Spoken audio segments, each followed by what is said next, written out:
আমি আইন অনুযায়ী সরকারের প্রধানমন্ত্রী পদের কর্তব্য বিশ্বস্ততার সহিত পালন করিব। চতুর্থবারের মতো প্রধানমন্ত্রী আওয়ামী লীগ সভাপতি শেখ হাসিনা শপথ নিলেন মন্ত্রিসভার ৪৭ সদস্য। আস্থা ও বিশ্বাসের মর্যাদা রাখার অঙ্গীকার।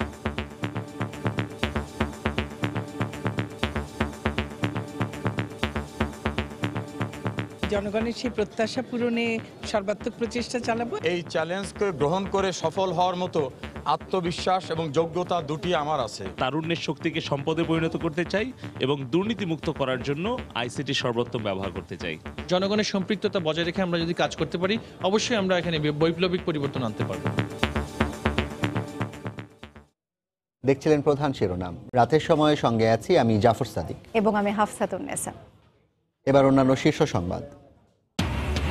ইশতেহারের প্রতিশ্রুতি বাস্তবায়নে কাজ করবে নতুন মন্ত্রিসভা। পুরানো নেতারা ভূমিকা রাখবেন দল গঠনে, জানালেন ওবায়দুল কাদের।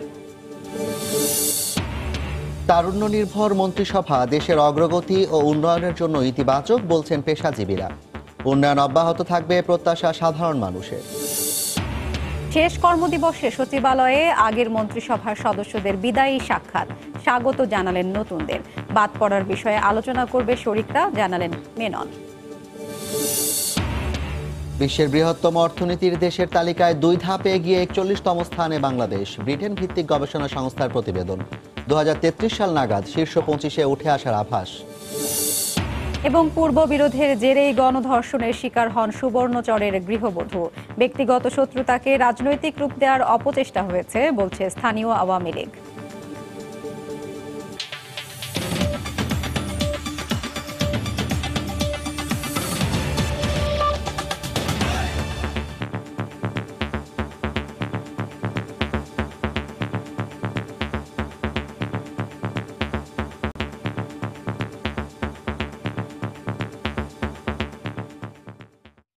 প্রধানমন্ত্রী শেখ হাসিনার নেতৃত্বে বঙ্গভবনে শপথ নিলেন নবগঠিত মন্ত্রিসভার সদস্যরা। এর মাধ্যমে টানা তৃতীয়বার সরকার গঠন করল বাংলাদেশ আওয়ামী লীগ। আর চতুর্থবারের মতো প্রধানমন্ত্রী হলেন বঙ্গবন্ধু কন্যা। বিকেল 3:30টায় বঙ্গভবনের দরবার হলে রাষ্ট্রপতি আব্দুল হামিদ প্রথমে আওয়ামী লীগ সভাপতি প্রধানমন্ত্রী শেখ হাসিনাকে শপথ করান। এরপর 24 জন মন্ত্রী, 19 জন প্রতিমন্ত্রী ও 3 জন উপমন্ত্রী পর্যায়ক্রমে শপথ নেন রাষ্ট্রপ্রধানের কাছ থেকে। বিস্তারিত জানাচ্ছেন দেবাশিস রায়। একাদশ জাতীয় সংসদ নির্বাচনের ঠিক এক সপ্তাহের মাথায় গঠিত হল নতুন মন্ত্রিসভা। টানা তৃতীয় মেয়াদে রাষ্ট্র পরিচালনার দায়িত্ব নেয়া আওয়ামী লীগ এবার প্রথমবারের মতো শরিক দলগুলো ছাড়াই গঠন করেছে 47 সদস্যের মন্ত্রিসভা। শপথ উপলক্ষে নবগঠিত মন্ত্রিসভার নেতৃত্বে থাকা সংসদ নেতা শেখ হাসিনা সোমবার বিকেলে উপস্থিত হন বঙ্গভবনে। আমি শেখ হাসিনা। বেলা 3:30টার দিকে রেওয়াজ অনুযায়ী প্রথমেই আওয়ামী লীগ সভাপতি শেখ হাসিনাকে চতুর্থবারের মতো প্রধানমন্ত্রী হিসেবে শপথ বাক্য পাঠ করান রাষ্ট্রপতি। প্রধানমন্ত্রীর পর মন্ত্রিসভায় অন্তর্ভুক্ত 24 জন পূর্ণ মন্ত্রী শপথ নেন রাষ্ট্রপতির কাছ থেকে। এরপর প্রতিমন্ত্রীর দায়িত্ব পাওয়া 19 জন সদস্য শপথ নেন রাষ্ট্রপ্রধানের কাছে। সবশেষ মন্ত্রিসভায় উপমন্ত্রী হিসেবে দায়িত্বপ্রাপ্ত 3 জন নতুন সদস্য শপথ গ্রহণ করেন। বর্ণাঢ্য এই রাষ্ট্রীয় আনুষ্ঠানিকতায় আমন্ত্রিত অতিথি হয়ে হাজির হয়েছিলেন সমাজের বিভিন্ন অঙ্গনের প্রায় 1000 বিশিষ্টজন। সব সংকট পেরিয়ে টানা তৃতীয় মেয়াদে সরকার গঠন করে রাষ্ট্র পরিচালনার ইতিহাসে রেকর্ড গড়লেন প্রধানমন্ত্রী শেখ হাসিনা। আগামীতে সামাজিক ন্যায় বিচার প্রতিষ্ঠা এবং দুর্নীতি প্রতিরোধ করে উন্নয়নের পর্যায়ক্রমিক ধারায় এগিয়ে যাবে বাংলাদেশ নবগঠিত মন্ত্রিসভার কাছে, এমনটি প্রত্যাশা সাধারণ মানুষের। দেবাশিস রায়, সময় সংবাদ, বঙ্গভবন, ঢাকা। প্রধানমন্ত্রী শেখ হাসিনার ওপর অর্পিত দায়িত্ব যেন নিষ্ঠার সঙ্গে তিনি পালন করতে পারেন, সেজন্য দেশবাসীর কাছে দোয়া চেয়েছেন তার ছোট বোন শেখ রেহানা। বিকেলে বঙ্গভবনে শপথ অনুষ্ঠান শেষে সাংবাদিকদের কাছে তিনি এ প্রতিক্রিয়া জানান। এ সময় আওয়ামী লীগ সরকারের সাফল্য কামনা করেন বঙ্গবন্ধুর ছোট কন্যা। আপার উপরে আমাদের প্রধানমন্ত্রীর উপরে গুরু দায়িত্ব। আপনাদের সবার সহযোগিতা চাই, বাংলাদেশের মানুষের দোয়া চাই যাতে আপার কাজটা সুষ্ঠুভাবে ভালোভাবে করতে পারে, নিষ্ঠার সাথে করতে পারে, কারণ গুরু দায়িত্বটা বেড়ে গেল। জয় বাংলা। সততা, নিষ্ঠা ও বিশ্বস্ততার সঙ্গে দায়িত্ব পালনের অঙ্গীকার করেছেন নতুন শপথ নেওয়া মন্ত্রী, প্রতিমন্ত্রী ও উপমন্ত্রীরা। বিকেলে বঙ্গভবনে শপথ নেওয়ার পর গণমাধ্যমকে দেয়া তাৎক্ষণিক প্রতিক্রিয়ায় একথা বলেন তারা। এ সময় আওয়ামী লীগের সাধারণ সম্পাদক এবং আবারও সড়ক পরিবহন ও সেতু মন্ত্রণালয়ের দায়িত্ব পাওয়া ওবায়দুল কাদের বলেন, আওয়ামী লীগের নির্বাচনী ইশতেহার বাস্তবায়ন করাই হবে নতুন মন্ত্রীদের মূল চ্যালেঞ্জ। পুরানো নেতারা দলকে সাংগঠনিকভাবে শক্তিশালী করতে কাজ করবেন বলেও জানান তিনি। একাদশ জাতীয় সংসদের সর্বোচ্চ আইন প্রণেতা ফোরাম মন্ত্রিসভার নতুন সদস্যরা সোমবার বিকেলে শপথ নেন বঙ্গভবনে। প্রধানমন্ত্রী সহ ৪৭ সদস্যের চমকপ্রদ এই মন্ত্রিসভায় ২৪ জন পূর্ণ মন্ত্রীর ৯ জনই একেবারে নতুন। ১৯ প্রতিমন্ত্রীর মধ্যে ১৫ জন প্রথম সরকারে এসেছেন, আর ৩ উপমন্ত্রীর সবাই এবারই প্রথমবার মন্ত্রিসভার সারথি হলেন। তাই নতুন এই পথ চলায় নিজের উপর অর্পিত দায়িত্ব নিষ্ঠার সঙ্গে পালন করার প্রত্যয় তাদের। বিশ্বস্ততার সাথে, সততার সাথে আমরা দায়িত্ব পালন করতে চেষ্টা করব। আমাদের ইশতেহারে বর্ণিত যে পরিকল্পনা আছে সেগুলো অনুযায়ী কিন্তু আমরা কাজ সাজাবো। দেশবাসীর কাছে দোয়া চাই, সকলের সহযোগিতা চাই। নব উদ্যমী রাষ্ট্রীয় ব্যবস্থা সেটাকে আরো গতিশীল করতে পারবো। পার্ট হচ্ছে আমাদের এগ্রিকালচারাল প্রোডাক্ট, এই দুটোকে কিভাবে সাকসেসফুল করা যায় এবং দেশের স্বার্থে এগিয়ে নেওয়া যায় সেই ব্যবস্থা আমি করব। এছাড়া পুরাতন মন্ত্রী কিংবা পুনরায় মন্ত্রী পরিষদে ফেরা সদস্যরা উন্নয়নের অসমাপ্ত কাজ এগিয়ে নিয়ে যাওয়ার কথা জানান। প্রতিটি গ্রামকে শহরে পরিণত করার যে প্রতিশ্রুতি জননেত্রী শেখ হাসিনা দিয়েছেন, তার জন্য প্রতিটি গ্রামে আমরা ইন্টারনেট পৌঁছে দিতে চাই। আগামী ৫ বছর হবে বড় প্রকল্পের জায়গা, যেগুলো আমার মাতার বাড়ি সহ বিশাল বড় বড় প্রকল্পগুলি কাজ শেষ হবে। দেশকে সমৃদ্ধ করা, জনগণের প্রত্যাশা যাতে বাস্তবায়িত হয় সেই লক্ষ্যে কাজ করা। আমি আশা করি যে আপনাদের সকলের সহযোগিতা নিয়ে জনগণের সেই প্রত্যাশা পূরণে সর্বাত্মক প্রচেষ্টা চালাবো। শপথ অনুষ্ঠান শেষে সরকার গঠন করা আওয়ামী লীগের সাধারণ সম্পাদক এবং সড়ক পরিবহন ও সেতু মন্ত্রী ওবায়দুল কাদের বলেছেন, নির্বাচনী ইশতেহার বাস্তবায়ন করাই নতুন মন্ত্রীদের মূল চ্যালেঞ্জ। এছাড়া সাবেক মন্ত্রীরা দলকে সাংগঠনিকভাবে শক্তিশালী করতে কাজ করবে বলেও জানান ওবায়দুল কাদের। ইশতেহারের যে প্রতিশ্রুতিগুলো এগুলো অক্ষরে অক্ষরে পালন করা, ইমপ্লিমেন্টেশন প্রসেসে যাওয়া, এটাই আমাদের চ্যালেঞ্জ। শপথ অনুষ্ঠানে বিদায়ী মন্ত্রিসভার অধিকাংশ সদস্য উপস্থিত থাকলেও উপস্থিত ছিলেন না আমির হোসেন আমো ও তোফায়েল আহমেদ। ফেরদৌস লিপি, সময় সংবাদ, ঢাকা। নতুন মন্ত্রিসভাকে বেশ কয়েকটি চ্যালেঞ্জ নিয়ে এগিয়ে যেতে হবে বলে মনে করেন রাজনৈতিক বিশ্লেষকরা। মন্ত্রিপরিষদে নবীন প্রবীণের মিশেল থাকায় কাজে গতি আসবে বলে মত তাদের। তবে এবারের দায়িত্বপ্রাপ্তরা অভিজ্ঞতায় কিছুটা পিছিয়ে থাকায় এক্ষেত্রে সংসদীয় স্থায়ী কমিটিগুলোকে শক্তিশালী করা গেলে ঘাটতি থাকবে না বলে মনে করছেন বিশ্লেষকরা। এহসান জুয়েলের রিপোর্ট। বাংলাদেশের প্রতি অকৃত্রিম বিশ্বাস ও আনুগত্য পোষণ। চমক থাকার কথা আগেই জানিয়েছিলেন আওয়ামী লীগের সাধারণ সম্পাদক। সোমবার শপথ নেয়া মন্ত্রী, প্রতিমন্ত্রী আর উপমন্ত্রীর কাতারে নতুন মুখের আধিক্য সেই চমকেরই অংশ। যারা দায়িত্ব পেলেন তাদের বেশিরভাগেরই আগে অভিজ্ঞতা কম, তবে আগামী দিনের জন্য নতুন নেতৃত্ব তুলে আনার পাশাপাশি পরিচ্ছন্ন ইমেজ আর সাংগঠনিক দক্ষতাই মূলে কাজ করেছে বলে মনে করছেন রাজনৈতিক বিশ্লেষকরা। যাদেরকেই উনি টিমে রেখেছেন সবাই ক্লিন ইমেজের অধিকারী। মাননীয় প্রধানমন্ত্রী ভবিষ্যতের নেতৃত্ব তৈরি করারও একটা প্রচেষ্টা হিসেবে এই মন্ত্রিসভাটাকে নিয়েছেন, কারণ এমন অনেককে উনি অন্তর্ভুক্ত করেছেন যারা প্রথমবারের মতো এমপি হয়েছে। মন্ত্রিসভায় নবীন প্রবীণের যে সমন্বয়টা হওয়া দরকার সেটা যথাযথভাবে হয়নি। নবীনের প্রাধান্য, প্রবীণের এবং তার সাথে অভিজ্ঞতার এখানে কমতি হতে পারে। দক্ষতার ধারাবাহিকতা সেক্ষেত্রেও কিন্তু সংকট হতে পারে। এই মন্ত্রিসভায় তিনি সহ মাত্র 4 জন নারী আছেন। অভিজ্ঞতার ঘাটতি একটা চ্যালেঞ্জ হয়ে যেতে পারে। নতুনরা দায়িত্ব পেলে গতিশীলতা আসবে মন্ত্রণালয়ের কাছে। তবে এই ক্ষেত্রে সংসদীয় স্থায়ী কমিটিগুলোতে অভিজ্ঞদের ঠাঁই দেয়া হলে তাদের পরামর্শ মন্ত্রণালয়কে আরো শক্তিশালী করবে বলে মত বিশ্লেষকদের। খালি সাইনিং অথরিটি যদি তারা হয় এবং ফ্ল্যাগ দিয়ে গাড়ি চালানোর অথরিটি যদি তারা হয় তাহলে টোটাল ব্যর্থ হবে। অর্থাৎ তাদেরকে তাদের মনোভাব প্রকাশ করার সুযোগ দিতে হবে। সেটা সরকারের পক্ষে বিপক্ষে বাস্তবায়নের সময় চিন্তা করা হবে, কিন্তু তার আগে উন্মুক্ত আলোচনায় এদেরকে যাওয়ার রাস্তা খুলে দিতে হবে। সিনিয়র যারা নেতা আছেন তাদেরকে যদি সংসদীয় স্ট্যান্ডিং কমিটিগুলোতে মন্ত্রী পদমর্যাদায় অভিষিক্ত করা হয় এবং মন্ত্রণালয়গুলো তাদের কাছে দায়বদ্ধ করার যে পার্লামেন্টারি রীতি সেটাকে যদি কার্যকর করা হয় তাহলে সেটাও কিন্তু এই নতুন ব্যবস্থায় একটা সুফল বয়ে আনতে পারে। সরকারের প্রতিশ্রুত ইশতেহার বাস্তবায়ন করতে হলে বর্তমানে ধারাবাহিকতা ধরে রাখার পাশাপাশি নতুন উদ্যোগে মন্ত্রণালয়গুলোকে গতিশীল করার পরামর্শ বিশ্লেষকদের। ইহসান জুয়েল, সময় সংবাদ, ঢাকা। তারুণ্য নির্ভর এই মন্ত্রিসভা গঠনকে দেশের অগ্রগতি ও উন্নয়নের জন্য ইতিবাচক হিসেবে দেখছেন পেশাজীবীরা। তাদের মতে নতুনদের গতিশীল নেতৃত্ব ভিশন 2041 অর্জনের জন্য সহায়ক হবে। তবে সুশাসন ও সব ক্ষেত্রে জবাবদিহিতা নিশ্চিত করা নতুন মন্ত্রীদের প্রধান চ্যালেঞ্জ বলেও মনে করেন তারা।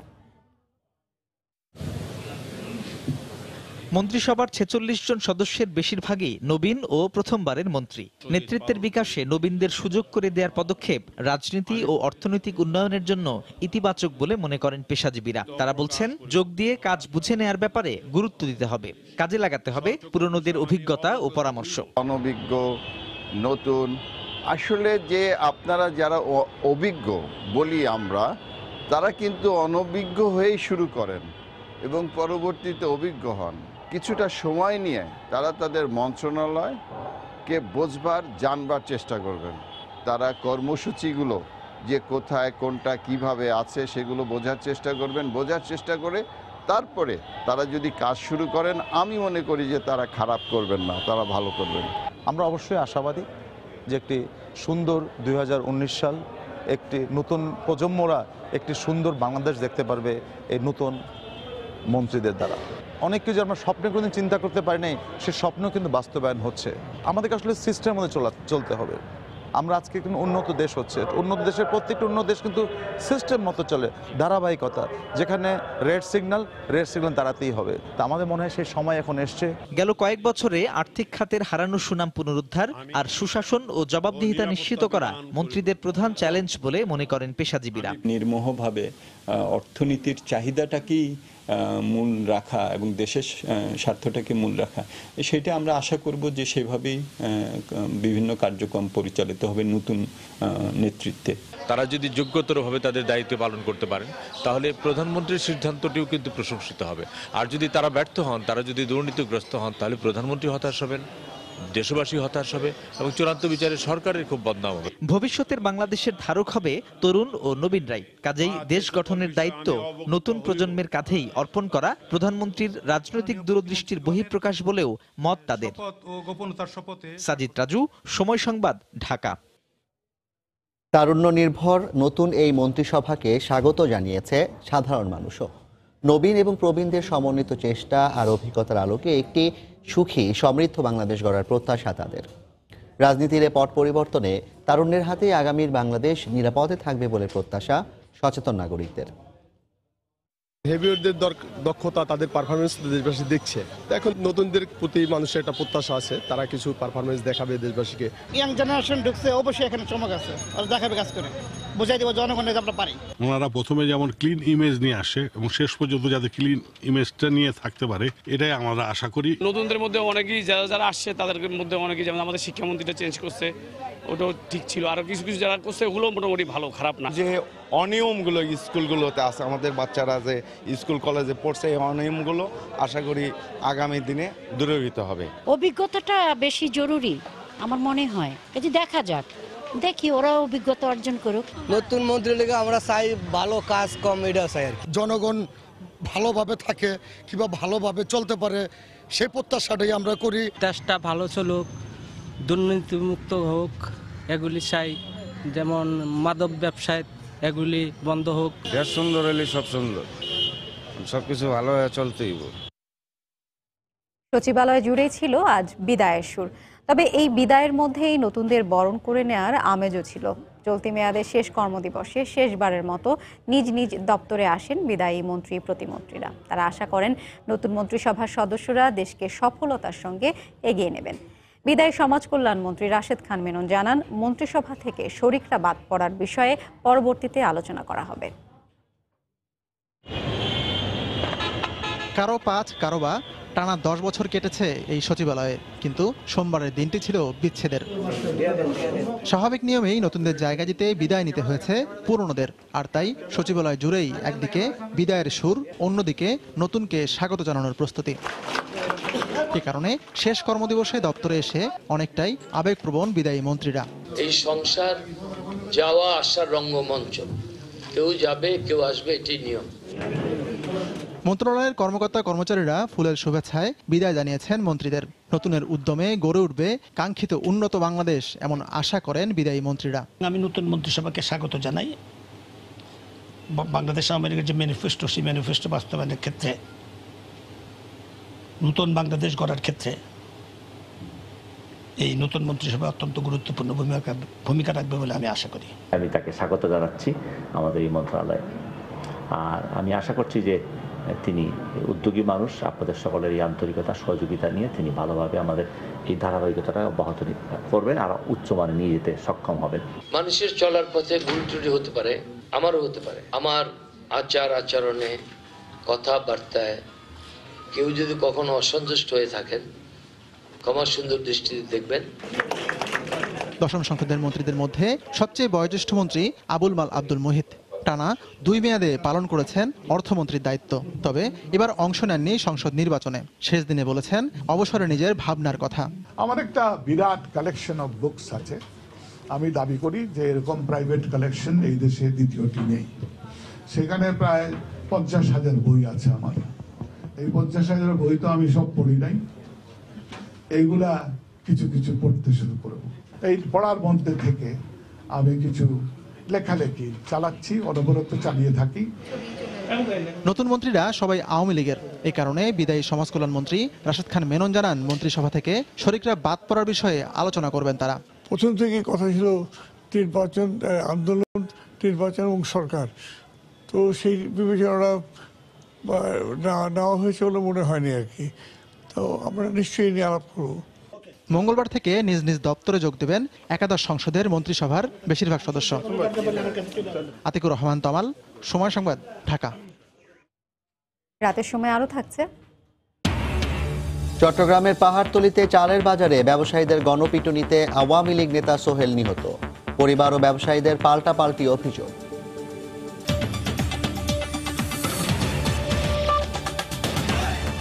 বিশ্বের বৃহত্তম অর্থনীতির দেশের তালিকায় 2 ধাপ এগিয়ে 41তম স্থানে উঠে এসেছে বাংলাদেশ। ব্রিটেন ভিত্তিক গবেষণা সংস্থা world economic league table WELT এর প্রতিবেদনে এ তথ্য উঠে এসেছে। গত বছর এই তালিকায় 43তম অবস্থানে ছিল বাংলাদেশ। প্রতিবেদনে বলা হয়, সামনের বছরগুলোতে উল্লেখযোগ্য প্রবৃদ্ধি অর্জন অব্যাহত থাকলে 2033 সাল নাগাদ বিশ্বের শীর্ষ 25টি বৃহত্তম অর্থনীতির দেশের তালিকায় 24তম স্থানে নাম লেখাবে বাংলাদেশ। ওয়ার্ল্ড ইকোনমিক লিগ টেবিলের শীর্ষ 5 অর্থনীতির দেশগুলো হলো যথাক্রমে যুক্তরাষ্ট্র, চীন, জাপান, জার্মানি ও ভারত। কুমিল্লায় বাসে আগুন দিয়ে 8 জনকে হত্যা মামলায় বেগম খালেদা জিয়ার বিরুদ্ধে অভিযোগ গঠন এবং জামিন আবেদনের শুনানি 16 জানুয়ারি ধার্য করেছেন আদালত। দুপুরে কুমিল্লা জেলা ও দায়রা জজ আদালতের বিচারক হাবিবুর রহমান এ আদেশ দেন। রাষ্ট্রপক্ষের কৌঁসুলি মুস্তাফিজুর রহমান লিটন জানান, কুমিল্লা ও দায়রা জজের পদ অবসরজনিত কারণে শূন্য থাকায় 16 জানুয়ারি দিন ধার্য করা হয়। 2015 সালের 3রা ফেব্রুয়ারি ওই ঘটনাস্থলেই 7 জন এবং পরে চিকিৎসাধীন অবস্থায় আরও 1 জনের মৃত্যু হয়। পূর্ববিরোধের জের ধরে গণধর্ষণ ও নির্যাতনের শিকার হন নোয়াখালীর সুবর্ণচরের গৃহবধূ। সময় সংবাদের অনুসন্ধানে এমন তথ্য বেরিয়ে এসেছে। গত 30 ডিসেম্বর শেষ রাতে একদল দুর্বৃত্ত এই জঘন্য ঘটনাটি ঘটায়।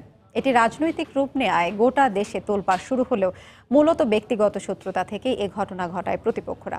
এর সঙ্গে জড়িত থাকার অপরাধে পুলিশ এখন পর্যন্ত 10 জনকে গ্রেফতার করেছে। এদের মধ্যে 7 জনের 5 দিন করে রিমান্ড মঞ্জুর করেছেন আদালত। জুলহাস তালুকদারের ক্যামেরায় বখতিয়ার মোনার রিপোর্ট। কলিন মেম্বার পড়ে দাঁড়াইছে 5 বছর পর আবার কলিন মেম্বারের ভোট করছি তোর ভাই নিয়ে বল দি আমার উপর টর্চার করেছে। রোববার হাসপাতালের বিছানায় সময় ক্যামেরার সামনে তার উপর নির্যাতনের আগেকার ক্ষোভের গল্প তুলে ধরেন নোয়াখালীর সুবর্ণচরের মধ্যবাগ্যা গ্রামের গণধর্ষণের শিকার গৃহবধূ। 2016 সালের ইউনিয়ন পরিষদ নির্বাচনে এই গৃহবধূ বিজয়ী ইউপি সদস্য স্থানীয় আওয়ামী লীগ নেতা খলিলের পক্ষ নিলে এ বিরোধের শুরু। তখনও পরাজিত ইউপি সদস্য রুহুল আমিন বাহিনীর নির্যাতন ভোগ করতে হয় পরিবারটিকে।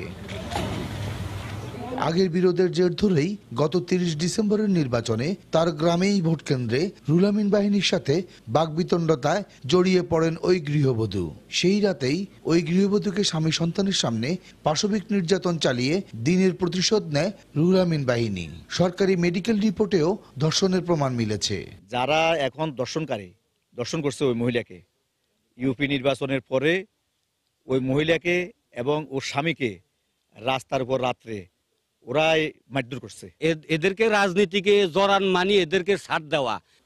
আমি ওদের ফাঁসি চাই।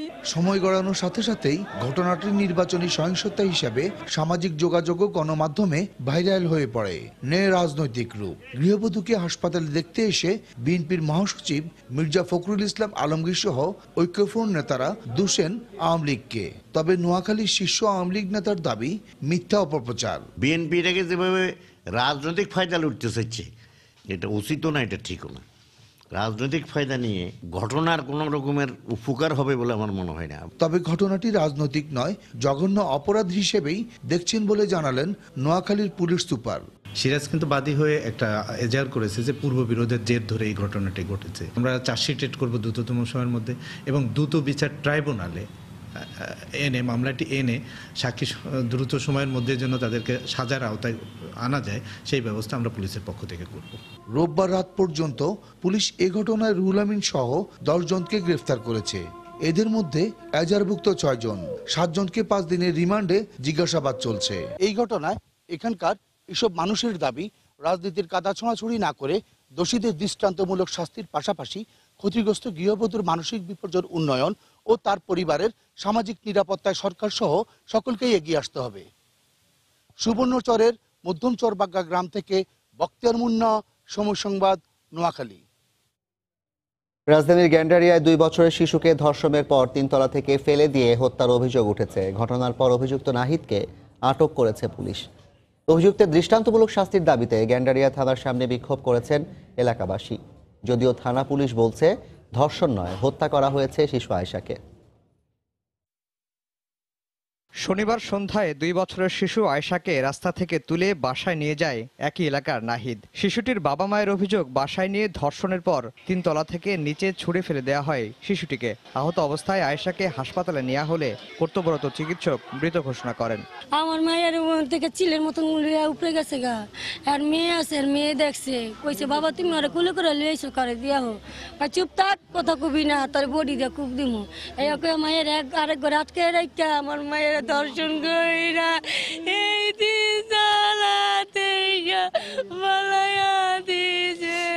আমার মেয়ের হত্যা করছে স্যার, আমি ফাঁসি চাই, আমি ওর বিচার চাই। এ ঘটনায় জড়িত নাহিদের দৃষ্টান্তমূলক শাস্তির দাবিতে বিক্ষোভ মিছিল করেছে এলাকাবাসী। এমনকি থানা ঘেরাও করেও বিক্ষোভ করেন তারা। গোসল করাইছে যে মহিলা, ওই মহিলাই দেখছে, ওই মহিলা গোসল করেছে, আর অঙ্গটা খুবই খারাপ ছিল, ফুলে গেছে, অনেক অনেক খারাপ অবস্থা ছিল। ন্যায্য বিচার চাই আমরা, তাদের ফাঁসি চাই। এর পরপরই অভিযুক্ত নাহিদকে গ্রেফতার করেছে পুলিশ। গেন্ডারিয়া থানার তদন্ত কর্মকর্তা শিশুটিকে হত্যার কথা স্বীকার করলেও ধর্ষিত হয়েছিলেন কিনা তা খতিয়ে দেখার কথা জানান। যে এই কাজটা করছে আমাদের তদন্তে আমরা পাইছি, তাদেরকে আমরা অ্যারেস্ট করছি। তদন্তে সে স্বীকার করছে যে সে নিজে ফালাই দিছে। হ্যাঁ, না দর্শন হয় নাই। 2 বছরের শিশুকে কেন হত্যা করা হলো এ বিষয়েও কোনো সদুত্তর দিতে পারেনি গেন্ডারিয়া থানা পুলিশ। আফজাল হোসেন, সময় সংবাদ, ঢাকা। এদিকে সাভারে এক পোশাক কর্মীকে ধর্ষণের পর হত্যার অভিযোগ উঠেছে। এই ঘটনায় একজনকে আটক করা হয়েছে। সাতক্ষীরায় এক স্কুল ছাত্রীকে ধর্ষণের পর হত্যার অভিযোগ পাওয়া গেছে। এছাড়া গাইবান্ধার পলাশবাড়িতে ধর্ষণের শিকার এক শিশুকে রংপুর মেডিকেলে ভর্তি করা হয়েছে। ব্যুরো প্রতিবেদক ও জেলা প্রতিনিধিদের তথ্য ও ছবি নিয়ে রিপোর্ট। পুলিশ জানায় শনিবার আশুলিয়ার জামগড়া এলাকা থেকে এক পোশাক শ্রমিককে অপহরণ করে প্রেমিক রিপন। তাকে রূপায়ণ হাউজিং প্লট এলাকার একটি বাসায় নিয়ে রিপন ও তার সহযোগী শিপন, হৃদয় ও রহিম গণধর্ষণ করে। পরে গুরুতর অবস্থায় মেয়েটিকে তার বাসার সামনে রেখে যায়। স্বজনরা নির্যাতিতাকে উদ্ধার করে স্থানীয় একটি বেসরকারি হাসপাতালে নিয়ে যায়। চিকিৎসাধীন অবস্থায় সোমবার সকালে তার মৃত্যু হয়। এ ঘটনায় অভিযুক্ত রিপনকে আটক করেছে পুলিশ। মেয়ার খুব পরিস্থিতি খারাপ, মেয়া যায় তো কথাই বলবে পার না। রাত 10টার দিকে আমার ফোন দেয় যে আপনার মেয়াক দিতে পান, পাইতে চান তাহলে 50,000 টাকা দেওয়া লাগবে আমার এই নাম্বারে, তাহলে মেয়া পাইবেন। লাইনশিপ ক্যান্টিনের মালিক প্লাস ওর বন্ধু 4 জন লাগে আমার মেয়েটার সাথে দর্শন করে মারে হয়েছে। রেজিস্টার মা অভিযোগ করছে লাইনশিপের সহযোগীরা সহ গত রাত তার আগের রাতে তাকে ধর্ষণ করছে। কি কারণে মারা গেল এটার কোনো এক্সপ্লেনেশন এখনো আমরা পাই নাই। বিষয়টা তদন্ত চলছে। রোববার রাতে সাতক্ষীরার আশাশুনিতে দ্বিতীয় শ্রেণীর এক ছাত্রীকে ধর্ষণ করে প্রতিবেশী যুবক জয়দেব। অজ্ঞান হয়ে গেলে শিশুটিকে মৃত ভেবে পুকুরের পানিতে ফেলে দেয় সে। পরে খোঁজাখুঁজি করে সেখান থেকে শিশুটির লাশ উদ্ধার করেন স্বজনরা। আটকের পর পুলিশের কাছে ধর্ষণের কথা স্বীকার করেছে জয়দেব। গাইবান্ধার পলাশবাড়িতে 4 বছরের এক শিশুকে ধর্ষণের অভিযোগ উঠেছে প্রতিবেশীর বিরুদ্ধে। অসুস্থ অবস্থায় শিশুটিকে রংপুর মেডিকেলে ভর্তি করা হয়েছে। রওজে জাবিদা ঐশী, সময় সংবাদ। রাতের সময় আরো থাকছে। প্রবাসী বাংলাদেশিদের কাছেও সমান জনপ্রিয় প্রয়াত সৈয়দ আশরাফ, দলমত নির্বিশেষে শোক জানিয়েছেন সবাই।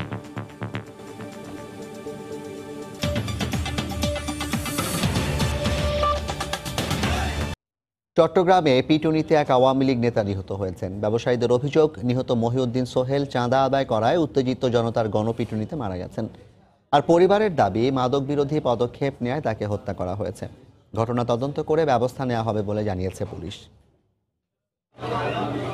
ব্যবসায়ীদের অভিযোগ, সোমবার সকালে চট্টগ্রাম নগরীর পাহাড়তলির চালের আড়তে চাঁদাবাজি করতে যায় মহিউদ্দিন সোহেল নামের এক যুবক। এ সময় কথা কাটাকাটির এক পর্যায়ে তাকে গণপিটুনি দেন ব্যবসায়ীরা। এতে গুরুতর আহত হয় সে। আশঙ্কাজনক অবস্থায় মহিউদ্দিন সোহেলকে উদ্ধার করে চট্টগ্রাম মেডিকেলে নিয়ে গেলে মৃত ঘোষণা করেন কর্তব্যরত চিকিৎসক।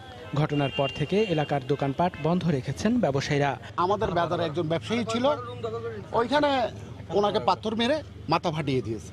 মাটি ফাটিয়ে দেওয়ার পরে এখান থেকে বাজার থেকে বিভিন্ন লোকজন যাইয়া ওনাকে ধরে গণপিটানি দিয়েছে। তার দোকান এখান থেকে 4,000 টাকা নাস্তা খাইছে, এখন টাকা দেন নাই। তারপর একটা দোকান থেকে 20,000 টাকা টাকা নিয়েছে, ওইটা গিয়ে লই যায়, ওইখানে নাকি বসা লাগতো। তবে চাঁদাবাজির অভিযোগ অস্বীকার করে নিহতের স্বজনরা জানান, মাদকের বিরুদ্ধে পদক্ষেপ নেয় তাকে হত্যা করা হয়েছে। বেশ কিছুদিন আগে পাহাড়তলি বাজারে বিভিন্ন ধরনের মাদক ব্যবসায়ী, চোরাচালানি বিভিন্ন ধরনের সমস্যাগুলো ছিল। সেই সমস্যাগুলো সে করতো, বিভিন্ন জায়গায় গিয়ে সে এগুলো সমাধান দিত। ঘটনা তদন্ত করে ব্যবস্থা নেওয়া হবে বলে জানিয়েছে পুলিশ। অনেক লোক পেয়েছি এখানে এঙ্গেজ ছিল, তো এরকম হতে পারে আর কি। এটা তদন্তে বেরিয়ে আসবে যে কিভাবে মারা গিয়েছে। নিহত মহিউদ্দিন সোহেল আওয়ামী লীগের কেন্দ্রীয় উপকমিটির সহ সম্পাদক ছিলেন। সময় সংবাদ, চট্টগ্রাম। রাজধানীর মিরপুরে রোমান নামে এক ব্যক্তির লাশ উদ্ধার করেছে পুলিশ। এ ঘটনায় গুরুতর আহত অবস্থায় আলামিন নামে অপর একজনকে উদ্ধার করে ঢাকা মেডিকেলে ভর্তি করা হয়েছে। দুপুরে মিরপুর 6 নম্বর রোডে ঘটনাটি ঘটে বলে জানায় পুলিশ। পরে বিকেল 4টার দিকে ঘটনাস্থলে গিয়ে একজনকে নিহত অবস্থায় পাওয়া যায়। অন্যজনকে গুরুতর অবস্থায় প্রথমে সোহরাওয়ার্দী মেডিকেলে ও পরে ঢাকা মেডিকেলে ভর্তি করা হয়। তবে কি নিয়ে এই ঘটনা ঘটেছে বা কারা জড়িত তা এখনো জানা যায়নি। বিষয়টি নিয়ে তদন্ত চলছে বলে জানিয়েছে মিরপুর মডেল থানা।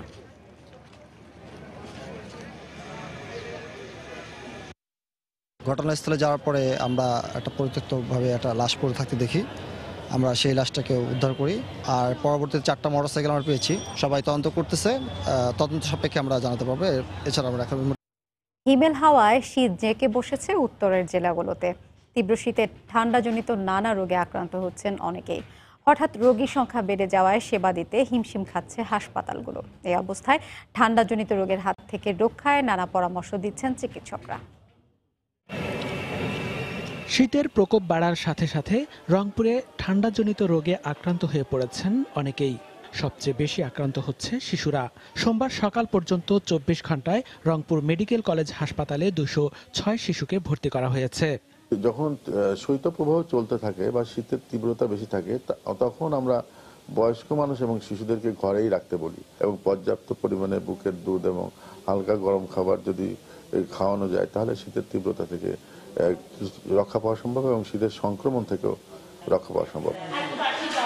উত্তরের জেলা গাইবান্ধায়ও শীতের তীব্রতা বাড়ায় ঠান্ডাজনিত নানা রোগে আক্রান্ত হচ্ছে বয়স্ক ও শিশুরা।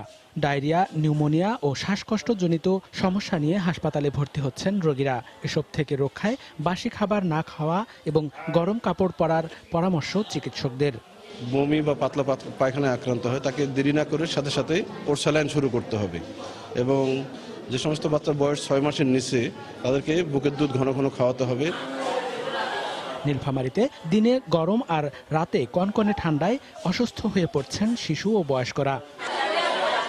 গত কয়েকদিনে নিউমোনিয়ায় আক্রান্ত হয়ে শতাধিক রোগী ভর্তি হয়েছেন মেহেরপুর সদর হাসপাতালে। বাচ্চা খুব অসুস্থ ছিল, এখন স্বাভাবিক আছে। আমার বাচ্চার গায়ে দিছে, 3 বার করে ইনজেকশন দিছে। নিউমোনিয়ার একেবারে কাশি, সর্দি, নাকে জাম হয়েছে। আবহাওয়া অফিস জানিয়েছে আজ দেশের সর্বনিম্ন তাপমাত্রা রেকর্ড করা হয়েছে পঞ্চগড়ের তেঁতুলিয়ায় 7 ডিগ্রি সেলসিয়াস। দেশের বিভিন্ন স্থানে মঙ্গলবার তাপমাত্রা 1 থেকে 2 ডিগ্রি কমতে পারে। মনিরুজ্জামান প্রান্ত, সময় সংবাদ। আওয়ামী লীগের সাবেক সাধারণ সম্পাদক সৈয়দ আশরাফ জীবনের বড় একটি সময় কাটিয়েছেন লন্ডনে। সেখানেই বিয়ে, বসতি, চাকরি জীবন। লন্ডনের ভেক্টমের বাড়িটি ছিল প্রিয় আবাসস্থল। বাংলাদেশি কমিউনিটিতে একজন সবালাপী মানুষ হিসেবে জনপ্রিয় ছিলেন তিনি। দলমত নির্বিশেষে সকল শ্রেণী পেশার মানুষ তার মৃত্যুতে গভীর শোক জানিয়েছেন। শোয়েব কবিরের রিপোর্ট।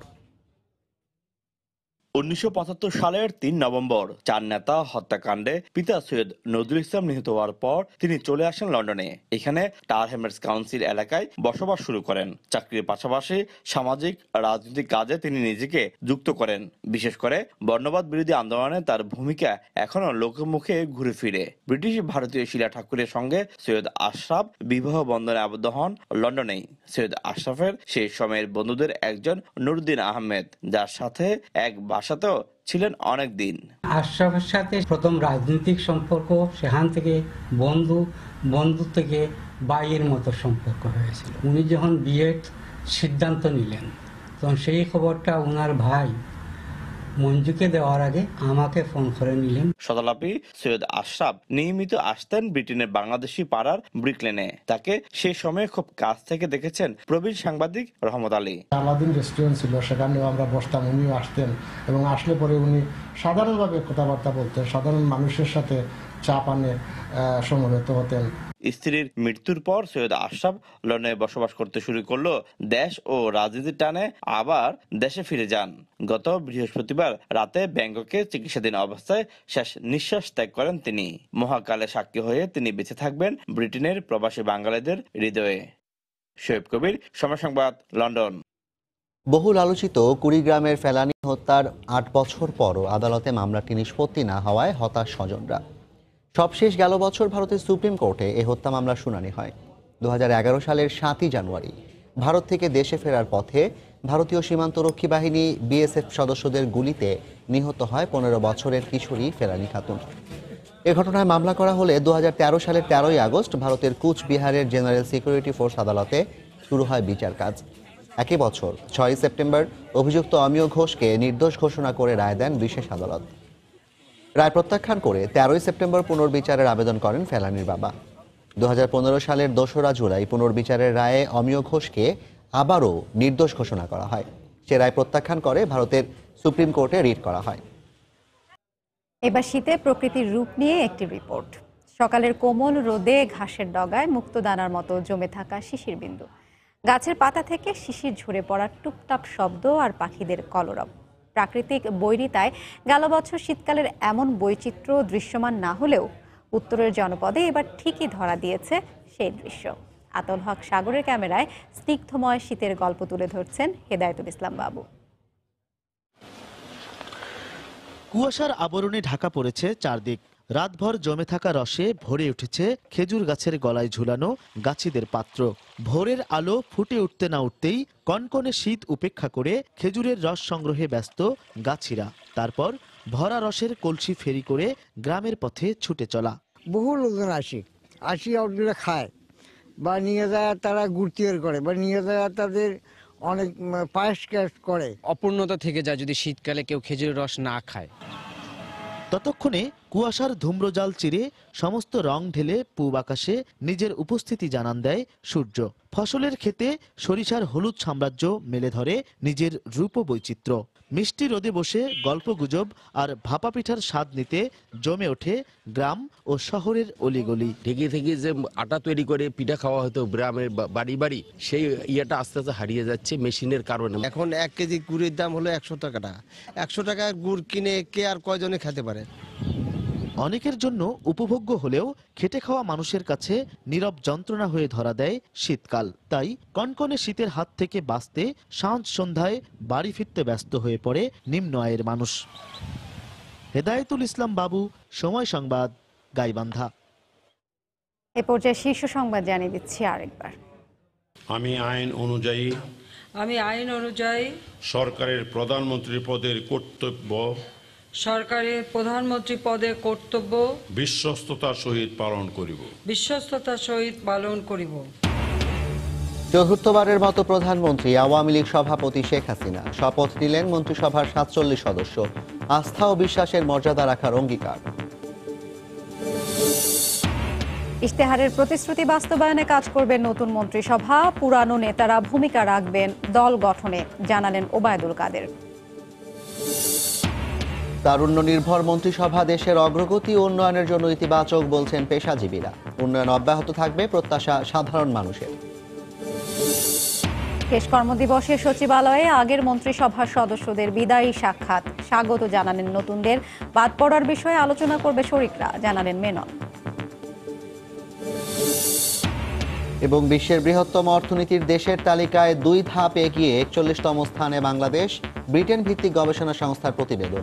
2033 সাল নাগাদ শীর্ষ 25-এ উঠে আসার আভাস। এই ছিল রাতের সময়। আপনার মোবাইলে সময় সংবাদ দেখতে ও সব খবর পেতে ডাউনলোড করুন সময় অ্যাপ। সঙ্গে থাকুন সময়।